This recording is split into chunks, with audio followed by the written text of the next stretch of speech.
नमस्कार दोस्तों, मैं हूं आपका दोस्त अंकित और मैं अपने चैनल पे आप सभी का एक बार फिर से स्वागत करता हूं। दोस्तों, आज हम लोग हाउ टू डू शेडिंग के सेकंड एपिसोड में हैं। फर्स्ट एपिसोड आप सभी लोगों ने देखा, काफ़ी ज़्यादा अप्रिशिएट किया उसको, उसके लिए आई एम वेरी मच थैंकफुल।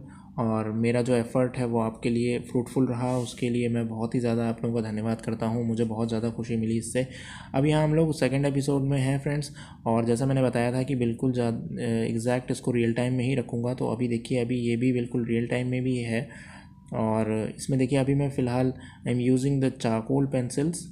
और यहाँ पे मैं बहुत एक्सपेंसिव अभी चारकोल पेंसिल यूज़ नहीं कर रहा हूँ। आप देख पा रहे होंगे जो कैमलिन वाली चारकोल आती है, the exact charcoal pencil I am using. You can use it as well friends. और जैसे मैंने आपको बताया था, I have told you previously कि ऑलवेज़ फर्स्ट जो लेयर होनी चाहिए आपकी, जब आप चारकोल एंड ग्रेफाइट को एक साथ यूज़ करते हैं, तो first layer should always be the charcoal. And I think this is the most important skill in on which you must understand this thing. The first layer should always be of charcoal.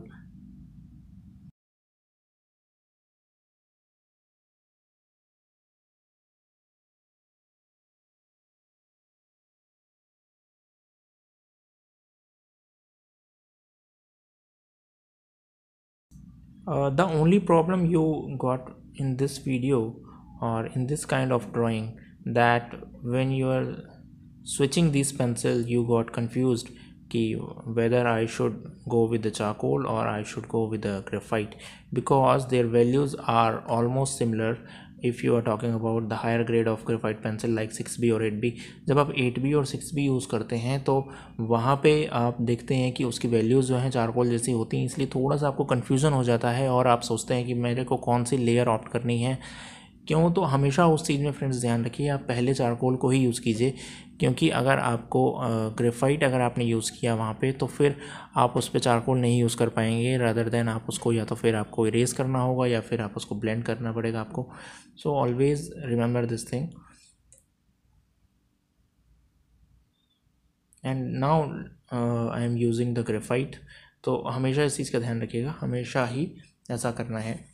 और जो graphite भी मैं use कर रहा हूँ friends, वो भी अभी मैं 3B या 2B को यूज़ कर रहा हूँ, और 4B को भी यूज़ कर सकते हैं इसमें साथ के साथ। बट शुरुआती लेयर्स को हमेशा कोशिश कीजिएगा कि एक थोड़ा सा कम ग्रेड की पेंसिल लेके चलेंगे तो ज़्यादा अच्छा रहेगा, क्योंकि जो डार्केस्ट एरिया है वो तो आपका चारकोल आपको दे ही देगा। तो इस तरह से जब आप ग्रेफाइट को यूज़ कर लेंगे, और उसके बाद देखिए, मैं यहाँ पे I am using the water colour brush. और थोड़ा स्मॉल साइज़ का है ये वाटर कलर ब्रश, क्योंकि मैं थोड़े से फाइन पॉइंट्स को अभी अचीव कर रहा हूँ। इस ब्रशेस का भी मैं एक रिव्यू बनाऊँगा फ्रेंड्स। मैंने कुछ नए बाय किए हैं विच इज़ वेरी यूज़फुल और बहुत ही ज़्यादा अच्छे हैं वो। आगे मैं इसको रिव्यू कर दूँगा एक वीडियो बना करके, ताकि आप भी देख सकें कि इट इज़ वेरी हैंडी। और लेकिन टूल्स की बात जहाँ तक मैं करूँ फ्रेंड्स, आप जितने भी टूल यूज़ करें ऐसा कुछ भी फ़र्क नहीं पड़ने वाला। बस आप कोशिश ये करें कि आप पेपर स्टम्प को ज़्यादा ना यूज़ करें। मैं बार बार इस चीज़ को एम्फेसाइज़ करता हूँ, क्योंकि मैंने बहुत सारे स्टूडेंट्स, आर्टिस्ट और फेलो आर्टिस्ट को भी देखा है ये गलती करते हुए, कि they are too much dependent on their paper stump, and if they are not being provided that, so they can't draw. तो वो एक चीज़ नहीं होनी चाहिए आर्टिस्ट के अंदर कभी भी। यहाँ पे जो मैं ब्रश वगैरह यूज़ करता हूँ, अगर मुझे ये नहीं दिए जाएँ तो भी I am very much comfortable to get the drawing done.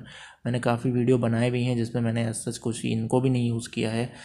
Only the जो आपको एक केवल स्ट्रेंथ डेवलप करनी है, वो आपको पूरी तरह से डिपेंडेंसी लानी है अपनी पेंसिल के ऊपर, rather than any other tool.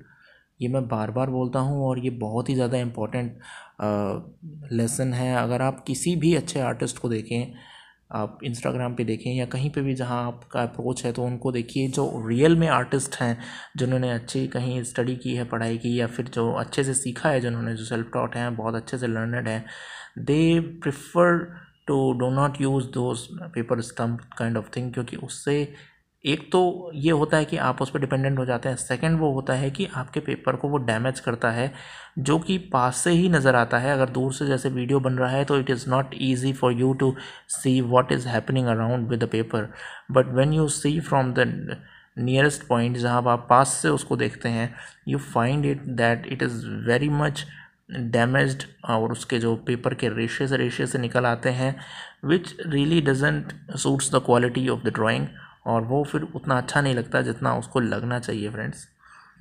तो इसीलिए टू कीप दोज टेक्सचर्स, जो खासकर अगर कार्ट्रिज पेपर की मैं बात करूँ जो मैं यहाँ यूज़ कर रहा हूँ, उस पर बहुत ज़्यादा इम्पॉर्टेंट ये चीज़ है कि आपको हमेशा एक चीज़ का ध्यान रखना है फ्रेंड्स कि उसके जो टेक्सचर है पेपर का वो आपको एज इट इज़ मेंटेन रहना चाहिए। उसमें अगर थोड़े बहुत जैसे रोए निकल आए पेपर के, या थोड़े से कॉटन से अलग अलग एलिमेंट नज़र आ रहे हैं उसमें पेपर में, जो कि आपने उसमें प्रोसेस करके किया है, तो वो उतना ज़्यादा अच्छा नहीं लगता है as far as art is concern.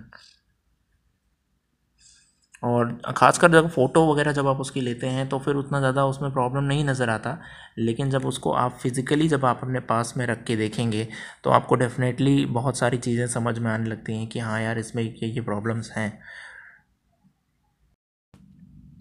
Now friends, we are moving forward to other portions of the drawing. और यहाँ पे देखिए मैं अब ग्रेफाइट के डार्कर वैल्यूज़ को ऑप्ट कर रहा हूँ, और थोड़ा सा मैं प्रेशर बढ़ा रहा हूँ पेपर पे के ऊपर, और लेयर्स को बढ़ा रहा हूँ जब मैं ग्रेफाइट पेंसिल यूज़ कर रहा हूँ।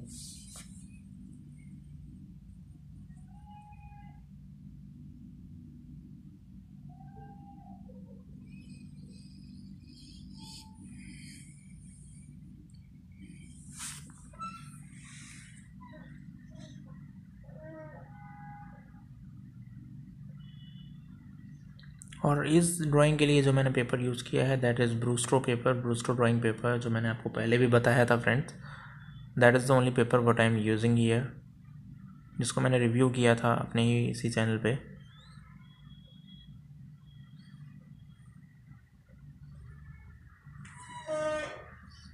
तो आप देख रहे होंगे फ्रेंड्स, जो बहुत ज़रूरी चीज़ है, मुझे लगता है आपको बताना चाहिए। हो सकता है आपको थोड़ा सा डिस्टर्बिंग लग रहा हो मेरा बोलना, लेकिन द मोस्ट इम्पॉर्टेंट थिंग जो होती हैं, जो मैं थोड़ा बताने की आपको कोशिश कर रहा हूँ,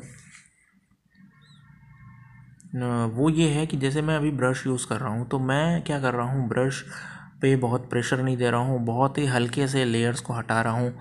ऐसा नहीं कर रहा मैं कि उस पर बिल्कुल मैं प्रेशर दूँ और कोशिश करूँ कि सारी जो लाइंस हैं या जो थोड़ी थोड़ी ग्रेन्स हैं जो पेंसिल के, वो पूरी तरह से मिट जाएं। ऐसा स्मूथ नहीं करने की कोशिश कर रहा है सच, विच इज़ वेरी इंपॉर्टेंट। जब आप कोई भी कार्ट्रिज पेपर पर ड्रॉ करें तो इतना प्रेशर कभी मत अप्लाई कीजिए कि आप ये सोचें कि, और आपका पर्पस और एम भी ये नहीं होना चाहिए कि you are going to get the smooth shading, rather you get the जो असली हमारे स्किन का टेक्सचर होता है फ्रेंड्स, वो देखिए क्या वो स्मूथ होता है, वो थोड़े से उसमें टेक्सचर्स होते हैं, अप्स एंड डाउन्स होते हैं, तो उसको मेंटेन रखने का कोशिश कीजिए। और उसी से आप रियलिस्टिक को अचीव करेंगे, ना कि स्मूथनेस से तो आप बिल्कुल फ़ोटोग्राफ जैसा बनाने की कोशिश करेंगे, जैसा फ़ोटोग्राफ होता है, वो भी वो फ़ोटोग्राफ जो जिसमें कि कम ग्रेन्स हों। तो इस चीज़ का हमेशा ध्यान रखिएगा। रियलिस्टिक जो आपकी बॉडी का जो फेस का टेक्सचर होता है, जो स्किन का टेक्सचर होता है, वो कभी भी स्मूथ नहीं होता, वो बिल्कुल उसमें थोड़े बहुत टेक्सचर्स होते हैं, अप्स एंड डाउन्स होते हैं। तो जब आप उसको अचीव कर लेते हैं, इसीलिए कार्ट्रिज पेपर आर, ये थोड़ा सा टेक्निकल पार्ट है, but it is I think very much to get understand by you, and मुझे भी बताना बहुत ज़रूरी है कि इसीलिए बहुत ज़्यादा स्मूथ शेडिंग को इतना ज़्यादा वैल्यू नहीं दिया जाता, क्योंकि वो बिल्कुल फ़ोटोग्राफ जैसे लगने लगता है, और वो पर्पस नहीं होता ड्राइंग का कि आप फ़ोटोग्राफ डेवलप करें, रादर देन आप कुछ आर्ट बनाएं। आर्ट और फोटोग्राफी में यही डिफरेंस है, और अगर आप इसको मेंटेन कर पाते हैं फ्रेंड्स, तो फिर आप डेफिनेटली एक अच्छे आर्टिस्ट के तौर पे जाने जाते हैं, और तब आपको वही वैल्यू मिलती है उसमें।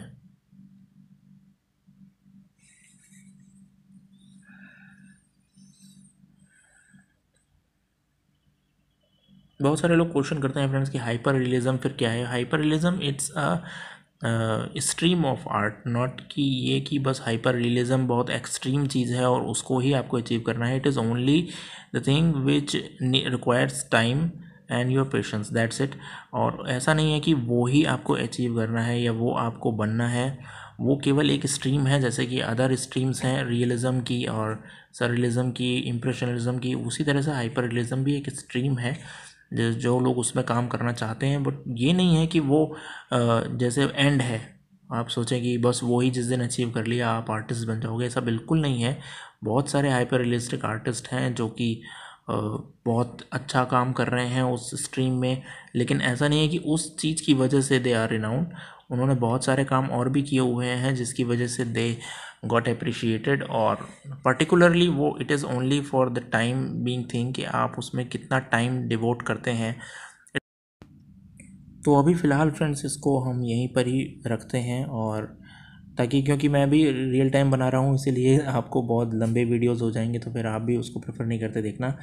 और मेरे नेक्स्ट ट्यूटोरियल, इसी के नेक्स्ट ट्यूटोरियल में मैं आपको बताता हूँ कि नेक्स्ट ट्यूटोरियल में हम इस तरह से आगे बढ़ेंगे और फोरहेड वगैरह की डिटेल्स को ऑप्ट करेंगे। तो फ्रेंड्स थैंक यू फ्रेंड्स, और नेक्स्ट ट्यूटोरियल भी ज़रूर देखिएगा friends. Thank you once again, please channel को सब्सक्राइब जरूर कीजिएगा फ्रेंड्स। Thank you.